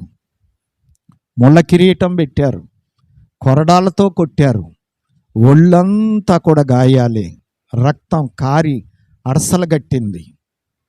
అటువంటి పరిస్థితుల్లో రక్తశక్తమైన యేసయ్యను భారమైన సిలువ, బరబ్బా కొరకు చేసినటువంటి భారమైనటువంటి సిలువను భుజాన పెట్టి కొరడాలతో కొట్టుకుంటూ వీధుల వెంట నడిపిస్తున్నారు. ఎలాగుంటుందో ఒకసారి ఆలోచించండి. మోయలేక మోసుకుంటూ వెళ్తున్నాడు. శరీరంలో శక్తి లేదు, తండ్రి విడిచిపెట్టేశారు, అప్పగించేశారు. దైవత్వం ఉంటే మోయొచ్చు, దేవుడు రంగంలోనికి రావటానికి వీలు లేకపోయింది. మానవుడిగానే, మానవ దేహముతోనే సిలువ మోసుకుంటూ వెళ్తున్నాడు యేసయ్య. చనిపోతాడేమోనని చెప్పి కురేనీయుడైనటువంటి సీమోను మీద యేసయ్య సిలువను మోపారు. కురేనీయ అనే పట్టణం ఆఫ్రికాలో ఉందంట. బాబాయ్ గారు చెప్పారు మొన్న రాజమండ్రి సభల్లో. అతడు భక్తి కలిగిన యూదుడు కాబట్టి పస్కా పండగ ఆచరించడానికి యెరూషలేము వచ్చాడు. యెరూషలేము వచ్చినటువంటి కురేనీయుడికి కలిగిన గొప్ప భాగ్యం ఏంటి అంటే, కొంత సమయమైన యేసయ్య సిలువను మోసే భాగ్యం దక్కింది. యెరూషలేములో ఎంతమంది యూదులు ఉన్నారు? వారికి లేదు ఆ భాగ్యం. ఎక్కడో దూరాన ఉన్నటువంటి ఈయనకు ఆ భాగ్యం దక్కింది. చరిత్రలో నిలిచిపోయాడు. నేటి వరకు చెప్పుకుంటున్నాం ఆయన పేరు. ప్రియమైనటువంటి వారలారా, మోయననలేదు సీమోను, ఇష్టముతో ఎత్తుకున్నాడంట యేసయ్య సిలువను. అయితే యేసయ్య ఎక్కువ మోయనివ్వలేదు. ఇది నేను మోసే సిలువ, నేను మొయ్యాలి ఈ సిలువ సీమోను. మరి న్యాయంగా సిలువ ఎవరిది? యేసయ్యదా? ఏమండి, యేసయ్య మోసిన సిలువ ఎవరిదే? యేసయ్యది కాదు. ఆయన పాపి అయితే ఆయనకి సిలువ ఉంటుంది. ఆయన పరిశుద్ధుడు, మహాపరిశుద్ధుడు. ఆయనది కాదా సిలువ? మానవులందరిది ఆ సిలువ. ఆ సిలువ కురేనీయుడైన సీమోన్ది కూడా. ఆయన పాపం కూడా ఉంది దాంట్లో. నీ పాపము ఉంది దాంట్లో, నా పాపము ఉంది దాంట్లో, సర్వమానవాళి పాపం ఉంది. మన సిలువ ఆయన మోస్తున్నాడు. మరి ఆయన సిలువను మనం పంచుకోవద్దా? దీనిలో మన భాగాన్ని మనం చేయవద్దా? అయినా ఆయన ఇష్టపడలా కురేనీయుడైన సీమోను మోయిండి ఒకటి. మళ్ళీ ఆయనే తీసుకొని మోసుకున్నారు. ప్రియమైన వారలారా, అర్థం చేసుకుందామండి. సిలువ మోయిటలో యేసయ్యకు తోడయ్యాడు సీమోన్. తోడు అంటారు చూసారా? వీళ్ళు మా తోబుట్టువులండి అంటారు. తోబుట్టువులు అంటే అర్థం ఏంటి? తోడబుట్టినోళ్ళు. వాళ్ళతో పాటు ఒక గర్భంలో నుంచే వచ్చారు. తోడబుట్టినోళ్ళు తోడుగా ఉండొద్దా? అంతేనా? ఫిట్టింగులు పెట్టాలా? ఇప్పుడు తోడబుట్టిన వాళ్ళ మధ్యలో ఏమున్నాయి? ప్రేమలు ఉన్నాయా? అనురాగాలు ఉన్నాయా? ఆనందం ఉందా? వైరం ఉందా? గందరగోళ పరిస్థితి. అసలు ముందు యేసయ్యతో సరిపడితే కదా అందరితో సరిపడతాకి, దేవుడితో సరిపడితే కదా. అర్థం చేసుకుందాం ప్రియులారా. సీమోను యేసయ్య సిలువ మోయుటలో సహకరించాడు, తోడుగా ఉన్నాడు, తోడబుట్టినోడయ్యాడు యేసయ్యకు. మనం మోస్తే మనం కూడా తోడబుట్టినోళ్ళం అవుతాం, సహోదరులం అవుతాం. అందుకే శిష్యులు చూసి ప్రభు అన్నారు, వీరు నా సహోదరులు అన్నారు. మరి మనం సహోదరులమేనా లేకపోతే శత్రువులమా? ఎలాగున్నాము ప్రభువుకి? ఆయన సిలువ భారం తగ్గించే వాళ్ళంగా ఉన్నామా? ఇంకా పాపాల మీద పాపాలు చేసి, దేవుడికి ఇష్టం లేని పనులు చేసి, ప్రభువుకి ఇష్టం లేని పనులు చేసి ఆయన సిలువను ఇంకా భారం చేసే వాళ్ళంగా ఉన్నామా? ఇంకా మోపే వాళ్ళంగా ఉన్నామా? సిలువను మోసేవారముగా ఉన్నామా? ప్రియమైన వారలారా, కొలసీయులకు మార్కు సువార్త 15వ అధ్యాయం 21-22 వచనాల్లో చూస్తే, ఈయన ఆది సంఘకాలములో పనిచేసినటువంటి రూపుకు అలెగ్జాంద్రుకు తండ్రి అని రాయబడింది. రోమాపత్రిక 16వ అధ్యాయంలో ఈ రూపును గురించి, అలెగ్జాంద్రుని గురించి, తల్లి అయిన మరియను గురించి పౌలు గారు సాక్ష్యం ఇచ్చారు. ఆది సంఘములో వాళ్ళు సహకరించారు, ప్రభు భారాన్ని పంచుకున్నారు. ఆయనేమో సిలువ భారాన్ని పంచుకున్నాడు, వీళ్ళు సంఘములో సంఘ భారాలను పంచుకున్నారు. ఆ గొప్ప కుటుంబం, దీవించబడిన కుటుంబం. కాబట్టి ప్రభువుకు తోడుగా ఉన్నారు, తోడై ఉన్నారు. మరి మనం ఎలాగ పంచుకోగలం? కొలసీ పత్రిక 1వ అధ్యాయము 24వ వచనం పౌలు గారు ఏం చెబుతున్నారో చూడండి. ఇప్పుడు మీ కొరకు నేను అనుభవించుచున్న శ్రమలయందు సంతోషించుచు సంఘము అను ఆయన శరీరము కొరకు క్రీస్తు పడిన పాటలలో కొదువైన వాటి యందు నా వంతు నా శరీరమందు సంపూర్ణము చేయుచున్నాను. చూశారండి, సంఘము కొరకు ప్రభు పాట్లు పడ్డారు, శ్రమలు పడ్డారు, హింసలు అనుభవించారు. పౌలు గారు ఏమంటున్నారు అంటే, కొదువైన వాటిని నేను అనుభవిస్తున్నాను అన్నాడు. అంటే పంచుకుంటున్నాడు, పాలు పంచుకుంటున్నాడు. ఎలాగా? రక్షింపబడటానికి యేసయ్య సిలువ మోశారు. ఆ రక్షణ అందరికీ పంచడానికి మనం సిలువ మోయాలి.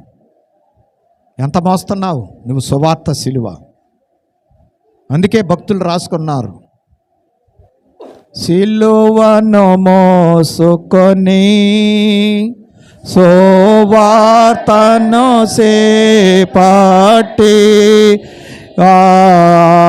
సిలువను మోసుకొని సువార్తను సేపట్టి, యేసుని వెంబడింప ఎంత భాగ్యమో నేర్చితివి. యేసుని వెంబడింప ఎంత భాగ్యమో నేర్చితి. ఎంత చక్కని చరణం అండి. సిలువను మోసుకొని సువార్తను చేపట్టి యేసుని వెంబడింప ఎంత భాగ్యం ఇచ్చితివి. అది భాగ్యంగా ఎంచుకున్నారండి భక్తులు.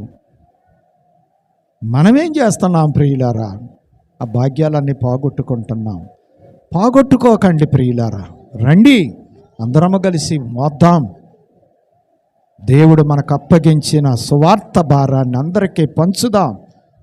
మన యేసయ్య కొరకు, పరలోక రాజ్యము కొరకు, దేవుని రాజ్యము కొరకు అనేకులను సంపాదిద్దాం. ఈ మట్టలాదివారపు రోజున తీర్మానం చేసుకుందాం. కాబట్టి పాలు పంచుకున్నాడు సీమోను, పాలు పంచుకున్నారు పౌలు మహనీయుడు. మనము పాలు పంచుకుందాం. అలాగూ ఆయన భారాన్ని మోద్దాం. 7వది చివరిది చూసుకోనండి. యోహాను సువార్త 19వ అధ్యాయం 38 నుంచి 42 వచనాల వరకు మీరు చూస్తే యేసయ్య యొక్క భూస్థాపన కార్యక్రమం అక్కడ మనకు కనబడుతుంది. అరిమతయ్య యోసేపు, నికోదేము భూస్థాపనలో యేసయ్యను మోసిరి. మరి యేసయ్య శిలువ మీద 3 గంటలకు గొప్ప కేక వేసి ప్రాణమును విడిచెను. మరి ఎవరు దించుతారు ఇప్పుడు ఈ దేహాన్ని? ఎవరు దించి అంత సాహసము చేసి ఎవరు ఆ దేహాన్ని సమాధి చేస్తారు, భూస్థాపన చేస్తారు? అంత ధైర్యం చేసేవాళ్ళు ఎవరున్నారు? ఎవరు ముందుకు వస్తారు? అందరూ కూడా దూరంగా ఉన్నారు. ఒకవేళ దగ్గరలో ఉన్నా కానీ మాట్లాడటానికి కూడా సాహసం చేయటం లేదు. ఏం మాట్లాడితే ఏం ప్రమాదం వస్తుందో అని అక్కడ పరిస్థితి అది. అటువంటి పరిస్థితులలో అప్పటి వరకు రహస్యముగా ఉన్నటువంటి శిష్యులు 2 పనిబూనుకున్నారు. అరిమతయ్య యోసేపు పిలాతు గారి దగ్గరికి వెళ్ళారు. యేసు దేహమును తనకిమ్మని చెప్పి కోరుకున్నాడు. పిలాతు గారు, ఈయన పలుకుబడి కలిగిన వాడు, ధనవంతుడు కాబట్టి ఆ దేహాన్ని ఇవ్వటానికి పిలాతు గారు అంగీకరించి ఇవ్వటానికి ఆయన సంతకం చేశారు. ఆ దేహాన్ని శిలువ మీద నుండి తెంచి, మార్కు సువార్తలు ఏమని రాయబడి ఉంటుందంటే అరిమతయ్య యోసేపు తెగించి అని రాయబడి ఉంటుంది. ఇక ఏం జరిగితే అదే జరుగుద్ది. ఎంతకాలం దాక్కొని ఉన్నాను, నా ప్రభువే ప్రాణం పెట్టేశారు, ఇంకా నేను దాక్కొని ఉండలేను అని రాత్రికాల శిష్యుడు పగటికాల శిష్యుడు అయిపోయాడు. ఎవరైనా వెలివేస్తారేమోనని చెప్పి రాత్రిపూట యేసయ్య దగ్గరికి వచ్చి మాట్లాడినటువంటి నికోదేము, యోహాను సువార్త 3వ అధ్యాయంలో, అతడు కూడా రాత్రికాల శిష్యుడు పగటికాల శిష్యుడు అయిపోయాడు. యేసయ్య ప్రాణం పెట్టాడు, ఇంకా నేను ఎంతకాలము ఇలాగ రాత్రి శిష్యుడుగా ఉంటానని చెప్పి తెగించి ఆయన బయటకు వచ్చాడు. అంతకు మునుపు ఆయన వెనకాల తిరిగిన వాళ్ళందరూ వాళ్ళు సాట్లోకి వెళ్ళిపోయారు. కానీ ఇక్కడ వీళ్ళిద్దరు సాట్లో ఉన్నవారు నిరీదికి వచ్చారు. యేసయ్య దేహాన్ని దించుకున్నారు, శిలువ మీద నుంచి భుజాల మీద వేసుకున్నారు. తన కొరకు తొలిపించుకున్న సమాధిలో అరిమతయ్య యోసేపు సిద్ధం చేశాడు. వస్త్రాలను తీసుకొచ్చారు, అగరు తీసుకొచ్చాడంట నికోదేము గారు. 150 షేర్ల ఎత్తు. అలాగూ ఆయన దేహమును అభిషేకించి బట్టలు చుట్టి యోసేపు కొరకు సిద్ధపరిచిన సమాధిలో యేసయ్యను భూస్థాపన చేశారండి. సమాధి భారమంతా వాళ్ళు భరించారు. యేసయ్యను మోసిన వారుగా ఉన్నారు. చూడండి దేవుని వాక్యమును మత్తయి సువార్త 27వ అధ్యాయం 59-60లో యోసేపు తన కొరకు తొలిపించుకున్న తన సమాధిలో పెట్టెను. అంటే ఆయన బహిరంగ శిష్యుడై యేసయ్య దేహం అంటే శవాన్ని మోసాడు, తన కొరకు ఉంచుకున్న సమాధిని యేసయ్య కొరకు ఇచ్చాడు. మళ్ళీ యేసయ్య 3వ రోజున ఆదివారం లేచి మళ్ళీ ఇచ్చేశారు సమాధిని. ఏది ఉంచుకోలే ఆయన. ఈ రోజు వరకు ఆ సమాధి ఖాళీగానే ఉంది. చూసారా ప్రియమైన వారలారా? మరి మనం ఏం చేయగలం? రోమాపత్రిక 14వ అధ్యాయము 7-8 వచనాలు ఒక్కసారి చూసుకుందాం. మనలో ఆ. ఎవడును తన కోసమే బ్రతుకడు, ఎవడును తన కోసమే చనిపోడు. మనము బతికినను ప్రభు కోసమే బ్రతుకుచున్నాము, చనిపోయినను ప్రభు కోసమే చనిపోతున్నాము. కాబట్టి మనము బ్రతికినను చనిపోయినను ప్రభు వారమై ఉన్నాము. చూసారా, ఇది మన తీర్మానం. బ్రతికిన ఆయనకు మహిమగా ఉండాలి, చనిపోయిన ఆయనకు మహిమగా ఉండాలి. అందుకే బిలాం కోరుకున్నాడు, నీతిమంతుల మరణము వంటి మరణము నాకు కలుగునుగాక అని కోరుకున్నాడు. కానీ కలగలేదండి ఆయనకి, ఎందుకంటే నీతిమంతుడుగా ఉండలా, తప్పిపోయాడు. జాగ్రత్త, మన బ్రతుకులో ప్రభువుకు మహిమ రావాలి, మన చావులో కూడా ప్రభువుకు మహిమ రావాలి. భక్తులలాగా చెల్లించుకున్నారు తమ భక్తిని, బ్రతికి దేవుణ్ణి మహిమపరిచారు. ప్రభువు కొరకే ప్రాణాలు అర్పించి హతసాక్షుల కిరీటం ధరించుకొని ప్రభు దగ్గరికి వెళ్ళిపోయారు. ప్రభువులో బ్రతికినా నీకు సంపదే, బహుమానమే, కిరీటమే. ప్రభువులో ప్రభువు కొరకు ప్రాణం పెట్టి నువ్వు చనిపోయినా నీకు కిరీటమే, జీవమే. జీవాన్ని ఎవడు తీసుకెళ్ళలేడు. ప్రభు కొరకు చనిపోతే ఇక తిన్నగా ఆయన ఒడిలోకి వెళ్ళిపోతావు అంతే, ఇంకెవరు ఆపలేరు. ఆయన దగ్గరికి వెళ్ళి కూర్చునే దానికంటే జీవం ఇంకెక్కడుందండి? నరకానికి వెళ్ళే ప్రసక్తే లేదు. క్రీస్తు కోసం నీవు బ్రతికితే నీ జీవితంలో నరకానికి ఏమి సంబంధం లేదు. క్రీస్తు కొరకు నీవు చనిపోతే నీ జీవితంలో నరకానికి ఏ సంబంధము లేదు. అందుకే పౌలు అంటున్నాడు, మనము బ్రతికినా క్రీస్తు వారమే, చనిపోయినను క్రీస్తు వారమే. ముద్ర, స్టాంప్.